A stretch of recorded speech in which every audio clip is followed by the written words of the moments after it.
Bienvenidos a Archivo Oculto, terror paranormal inexplicable. Te cuento que este canal de entretención está dedicado a relatar historias reales, algunas conocidas y otras contadas por los propios usuarios, sobre casos paranormales, terror, misterio, ufología y otros casos extraños. Prepárate un café o lo que quieras, apaga la luz, pero lo más importante, cierra la puerta de tu habitación. Estás en Archivo Oculto.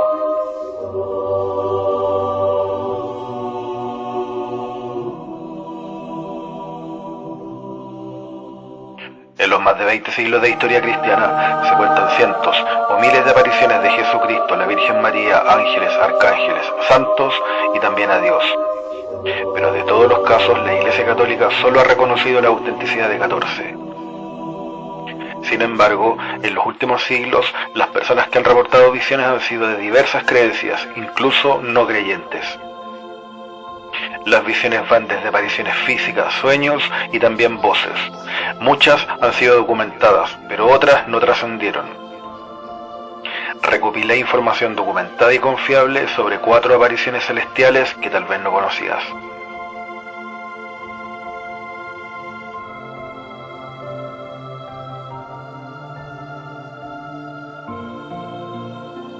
En el primer video del volumen 3, relaté la impactante historia de un neurocirujano que mientras estaba en coma clínico, estuvo en un lugar que podríamos llamar el paraíso, donde conoció al mismísimo Dios, Jehová, Yahvé, o dependiendo de la religión en la que creas.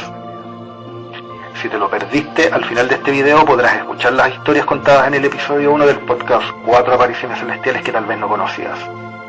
Ahora contaré un caso parecido pero que involucra a un menor de edad, el cual cuenta en su libro llamado El cielo es real, su propia experiencia cercana a la muerte. El año 2003, el pequeño Colton Burpo de Nebraska, Estados Unidos, sufrió una pequeña peritonitis que terminó perforándole el apéndice.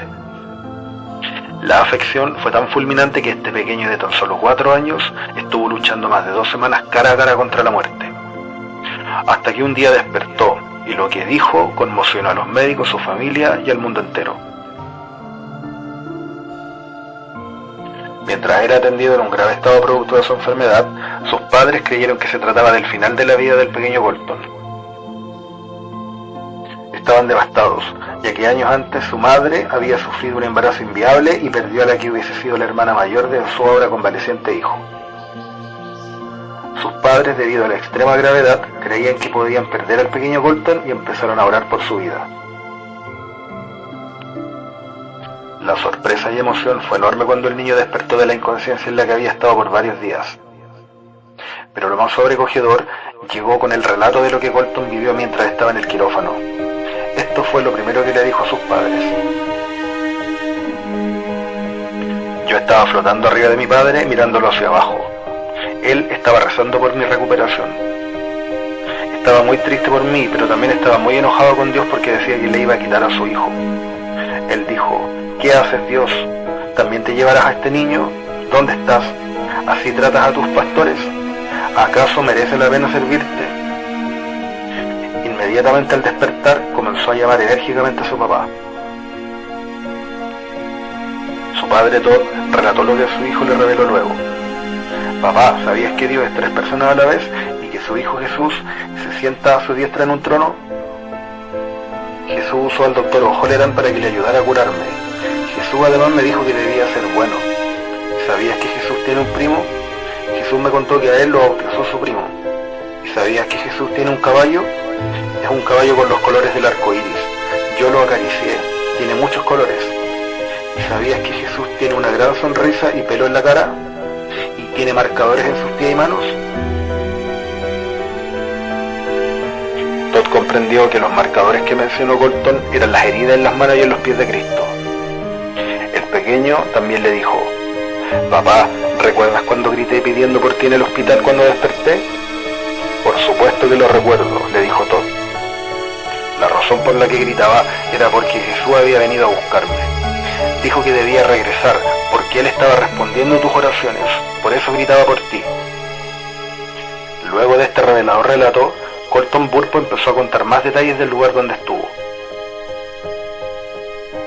Sonja Burpo, la madre de Colton, junto a su marido Todd, inicialmente dudaron de la veracidad de las historias que contaba su hijo. Atribuyeron sus relatos a la imaginación de un niño, especialmente considerando el estado emocional y físico en el que se encontraban como familia durante ese tiempo. Además que su padre era pastor en una iglesia protestante, por lo que tal vez el niño había aprendido bien la religión. Sin embargo, con el paso del tiempo los detalles que Colton contaba comenzaron a intrigar a la familia. Habían detalles específicos y convincentes. Colton le describió a sus padres la presencia de ángeles que lo acompañaban durante su viaje al cielo. Habló de un lugar lleno de luz, paz y alegría, donde se encontró con seres queridos que habían fallecido, incluyendo su abuela. También mencionó detalles que solo su familia conocía, como el sexo de una hermana de Sonja que había perdido durante un aborto espontáneo mucho tiempo antes del nacimiento de Colton. La historia del niño también incluye un encuentro con su abuelo, quien había fallecido 30 años antes de su nacimiento. Colton describió con precisión la apariencia y la personalidad de su abuelo, detalles que solo su padre Todd conocía. Era imposible que supiera tantos detalles si nunca lo conoció. Todo esto llevó a la familia Burpo a creer que la experiencia de Colton era completamente real. En mi opinión, la historia del pequeño niño en su libro es fascinante, tomando en cuenta que solo tenía 4 años cuando vivió esta experiencia más allá de la vida. Ahora también aclaro que no existe comprobación médica o científica que respalde el relato de Colton, y algunos creen que todo fue un sueño o una invención de los padres. No cabe duda que lo vivido por el pequeño Colton, actualmente de 25 años, ha tenido un impacto gigante en la vida de mucha gente y sobre todo alimenta la fe cristiana de que existe vida más allá de la muerte. Existe incluso una película inspirada en la vida de Colton Burpo. Les comparto una breve entrevista de cuando Colton tenía 13 años. Aquí les dejo el link.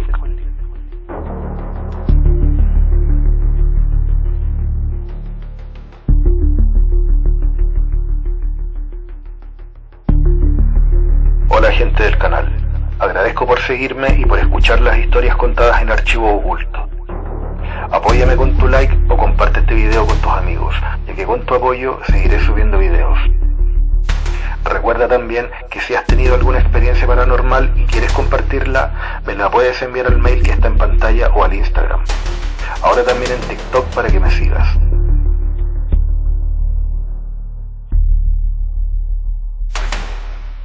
Prepárate un café o lo que quieras.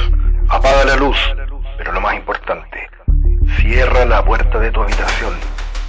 Estás en Archivo Oculto.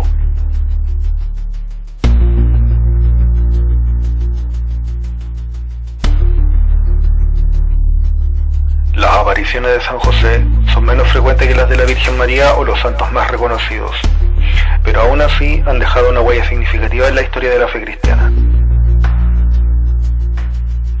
La única aparición de San José, el padre carpintero de Cristo reconocida por la Iglesia Católica, tuvo lugar el 7 de junio de 1660. Aquel día San José se manifestó de manera singular en el monte Besilón, en la localidad francesa de Cotignac. Según los testimonios transmitidos a lo largo del tiempo, en una jornada muy soleada, Gaspar Ricard, un joven pastor de apenas 22 años, pastoreaba su rebaño en las abruptas laderas del monte. El calor era sofocante y la sed abrumadora. En ese instante, el joven percibió la presencia de un hombre anciano junto a él, el cual le señalaba una gran roca cercana. Con asombro, el misterioso personaje se identificó como San José y le instó a mover la roca, prometiendo que hallaría agua debajo. La incredulidad inicial de Gaspar cambió cuando el extraño hombre mayor le volvió a pedir que moviera la roca, esta vez como una orden. Yo soy José, levanta la roca y beberás, le habría dicho Gaspar. Confiando en la intervención divina, el joven pastor obedeció y movió la pesada roca, revelando así un manantial de agua fresca, donde sació su sed y encontró consuelo en medio de la aridez del entorno. Gaspar inmediatamente corrió al pueblo y contó su aventura, pero nadie le creyó. Los más ancianos del pueblo dijeron que no existía ninguna fuente en ese lado del cerro. Los campesinos que querían verificar sus declaraciones lo acompañaron al lugar de la aparición y descubrieron allí un manantial. Intentaron mover la piedra indicada por Gaspar Ricard, pero pero 8 hombres juntos no pudieron moverla.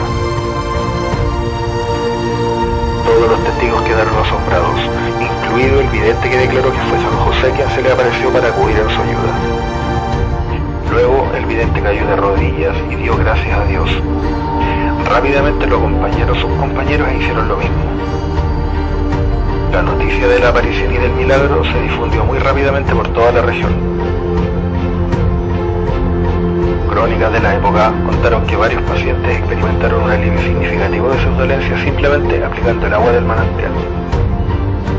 La fuente es rápidamente considerada milagrosa y objeto de veneración. En los días siguientes, una gran multitud acudió al lugar y dejó grandes ofrendas, hasta el punto de que la autoridad municipal tuvo que intervenir para regular la situación. Tiempo después se construyó en el lugar un santuario dedicado a la aparición de San José. La capilla fue erigida en 1663 y encomendada a los padres oratorios, quienes construyeron un santuario alrededor del manantial, convirtiéndolo en un lugar de peregrinación y fervor religioso. La inscripción tomada del libro de Isaías, "Sacaréis aguas con gozo de la fuente de la salvación", adorna hoy el lugar, recordando el milagroso evento que transformó aquel paraje. Es interesante destacar que San José solo le dio la instrucción al joven de levantar la ropa y beber, pero con sus pocas palabras nos dijo mucho. El agua es el signo de la curación y de la nueva vida en la iglesia, y aquí se nos muestra que José señaló esta fuente de agua. Se nos da como intercesor, guiándonos a beber de la fuente de vida en Jesucristo y Dios. Esta es la única aparición de San José que está reconocida en la historia de la Iglesia Católica. Cotignac fue el principal centro mariano de peregrinaciones en Francia hasta las apariciones de Lourdes en 1858. Junto al santuario de San José se instaló en 1977 un monasterio de las monjas marianas benedictinas procedentes de Argelia, ya que en el mismo lugar se reportaron tiempo después apariciones de la Virgen María. Todos los días miércoles, tras una misa cantada, tiene lugar una peregrinación rezando el rosario por el camino de unos 3 kilómetros hasta el santuario de la Virgen. La aparición celestial de San José a Cotignac se suma a otras notables apariciones marianas que tuvieron lugar en esta localidad. Desde entonces, numerosos fieles y matrimonios acuden a este sagrado lugar y piden la intercesión de San José para poder tener hijos, para agradecer las gracias recibidas y buscar consuelo en tiempos de aflicción. Las embarazadas en particular visitan el santuario para encomendar su gestación a la protección divina y expresar su gratitud por el don de la vida. La historia de Cotignac, marcada por la presencia celestial de San José y la Virgen María, continúa inspirando a los creyentes de todo el mundo, siendo un testimonio de fe y esperanza en la providencia divina. Les comparto un link con toda la historia de este increíble evento divino en esta página web cristiana.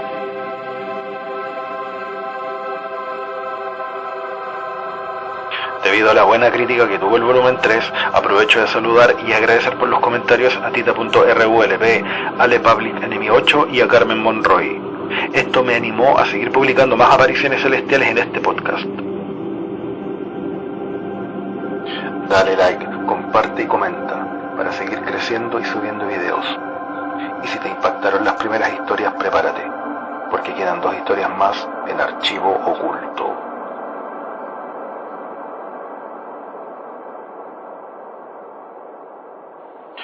A comienzos del año 1933, en una pequeña aldea de Baneus, en Lieja, Bélgica, Mariette Beko, una niña de 12 años, hija de una familia pobre de inmigrantes, presenció 8 apariciones de la Virgen María. Todo comenzó la noche del 15 de enero de 1933, alrededor de las 7 de la tarde. Mariette se sentó junto a la ventana de su casa a esperar a un hermano que había salido. De repente vio a través de la ventana, cuando ya caía la noche, a una bella señora con un velo blanco sentada en el jardín. Con un poco de temor, llamó a su madre y le dijo que había alguien en el jardín y que se parecía a la Virgen María. A la mamá de Mariette le llamó la atención, ya que su hija no hablaba de temas religiosos y cuando miró por la ventana no vio nada. Luego su hija le dijo que la señora del jardín la miraba y que le sonreía, a lo que su madre pensó que era un juego de niños y no le tomó atención. Luego la niña tomó un rosario que llevaba y comenzó a orar. Mariette Beko, que tenía 11 años, no comprendía bien lo que estaba ocurriendo. Ella relató una vez sobre la aparición. Vi una luz y una señora que tenía la cabeza muy iluminada, como si la luz irradiara de su propio cuerpo. Tuve un poco de miedo cuando la vi. La niña notó que la bella señora tenía un rosario colgando de la banda azul de su vestido. La cruz del rosario era del mismo color oro que la rosa que llevaba sobre sus dedos. Esto lo asoció directamente con la Virgen de Lourdes, la cual era muy venerada en aquella época. Mariette Beko le contó a toda su familia lo que había visto. Entonces el párroco de la iglesia la fue a ver y le pidió que detallara el encuentro con la Madre de Cristo. A continuación, su relato. Era tan bella, tenía un rostro tan hermoso, con un bonito tono rosado en las mejillas, un rostro delicado, tan joven, con una nariz muy fina. Parecía una jovencita de unos 18 o 19 años.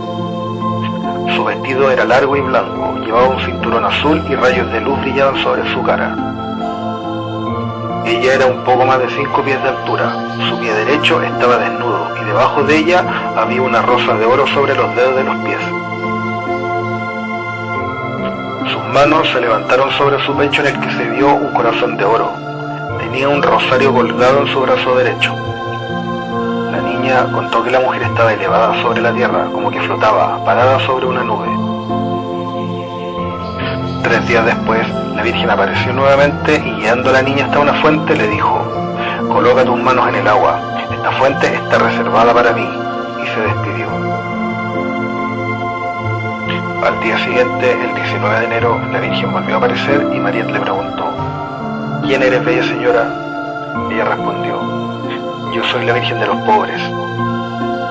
La pequeña le preguntó: «¿Por qué ayer la señora dijo que esta fuente está reservada para ti?». Ella sonrió y le explicó: «Esta fuente está reservada para todas las naciones, para restaurar, para socorrer enfermos».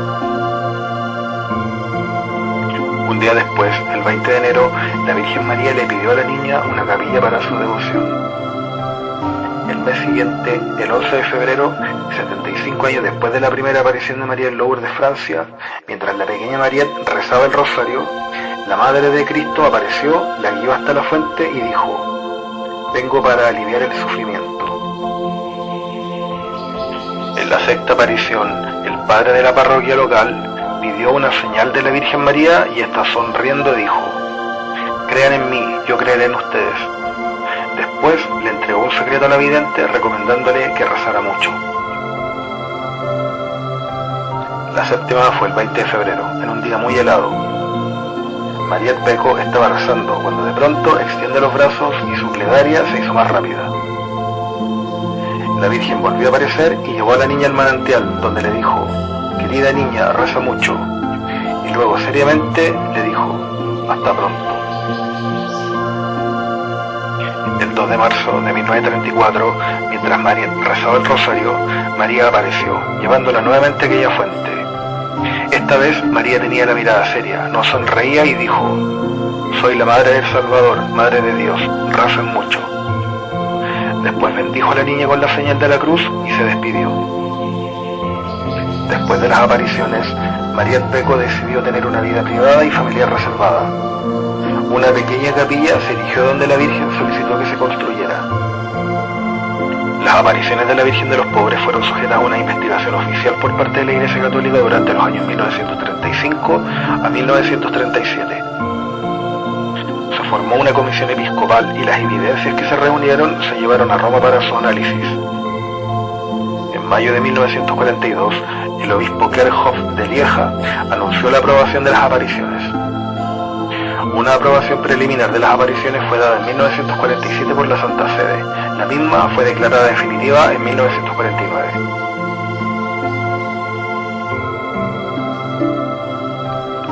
Los dejo con el último caso de la noche.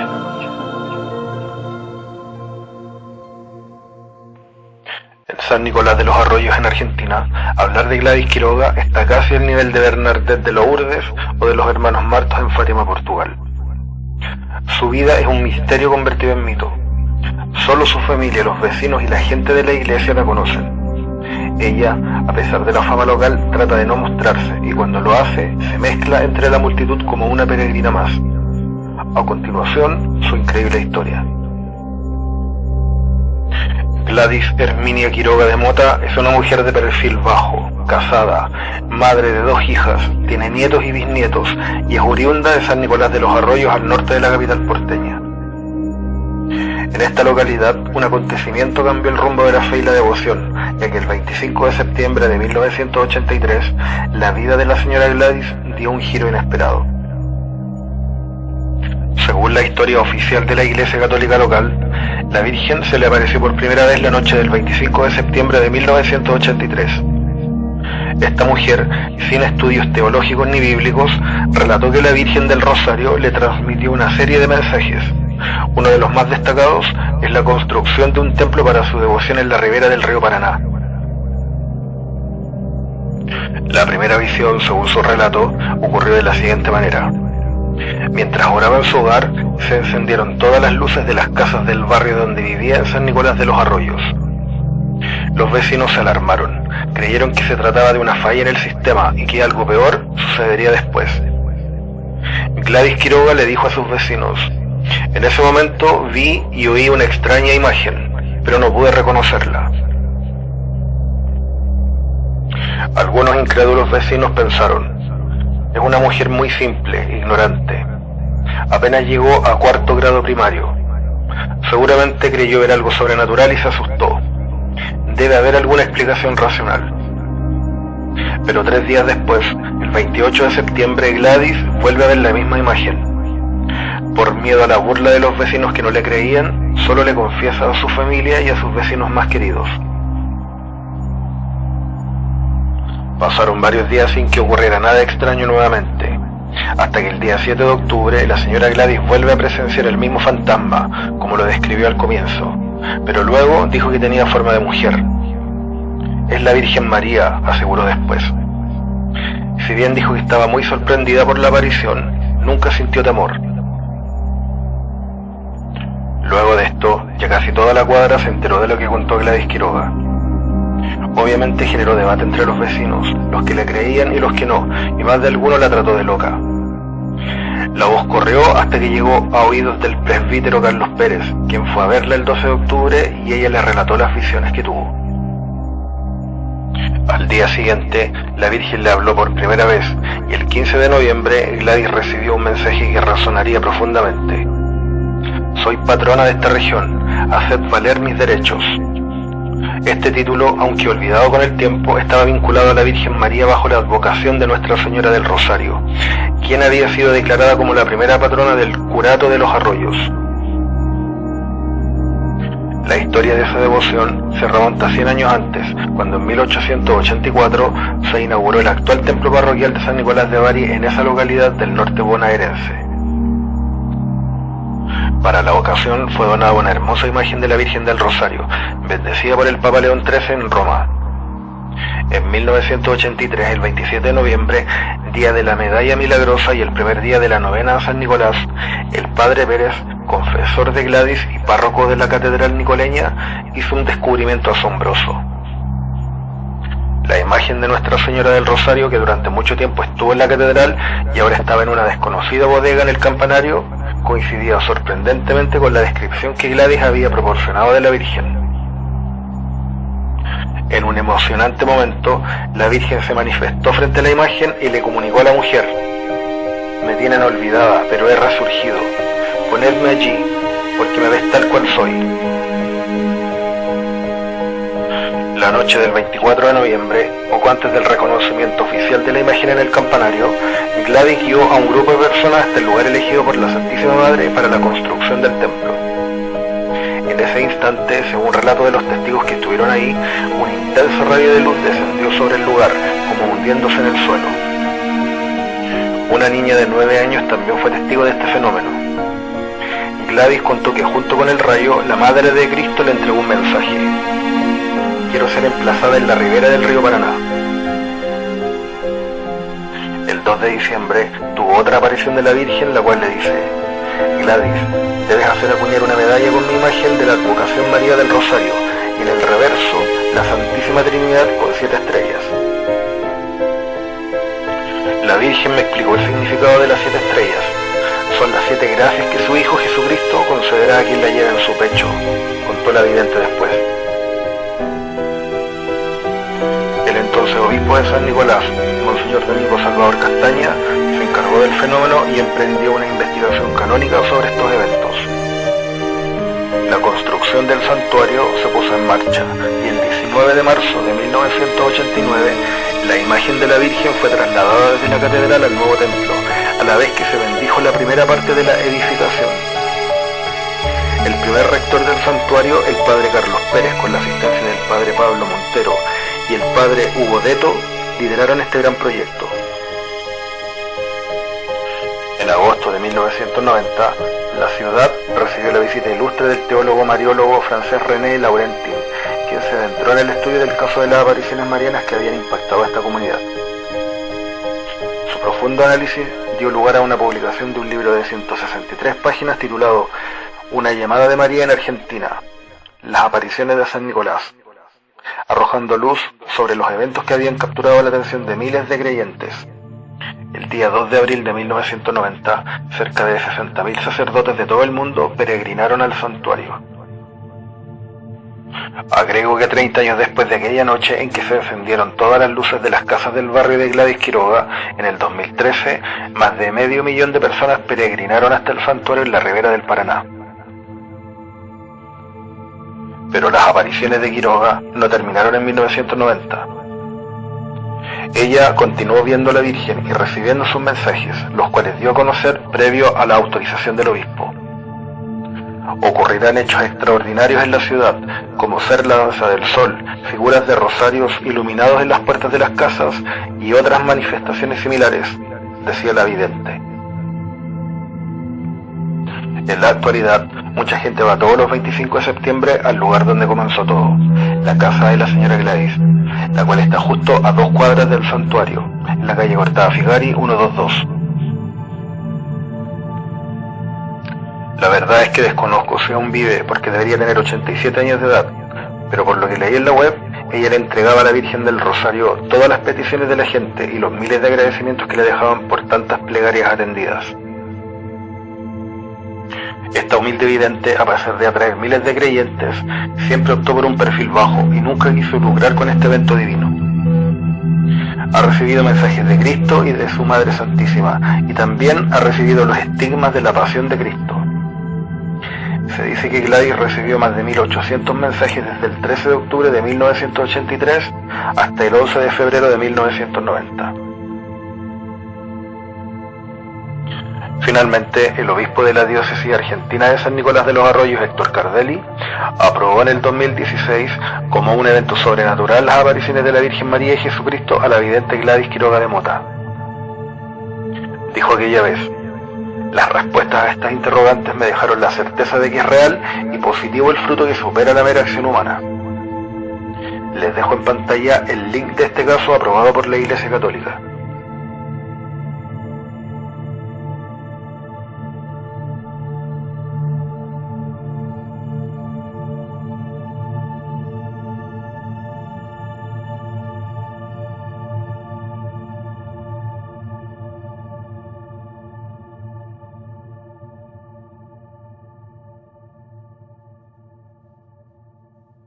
Archivo oculto, terror paranormal, inexplicable.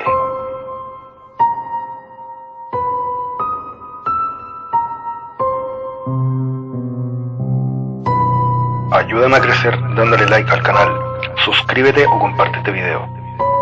Si quieres contarnos tu experiencia, puedes escribirme por correo a archivooculto236@gmail.com o por mensaje privado al Instagram del canal.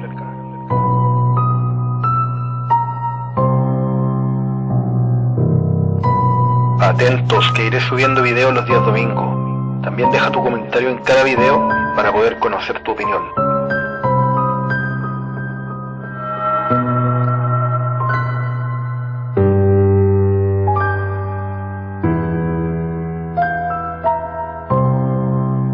Y recuerda, Por favor, no te asomes por la ventana, que alguien te mira en la oscuridad.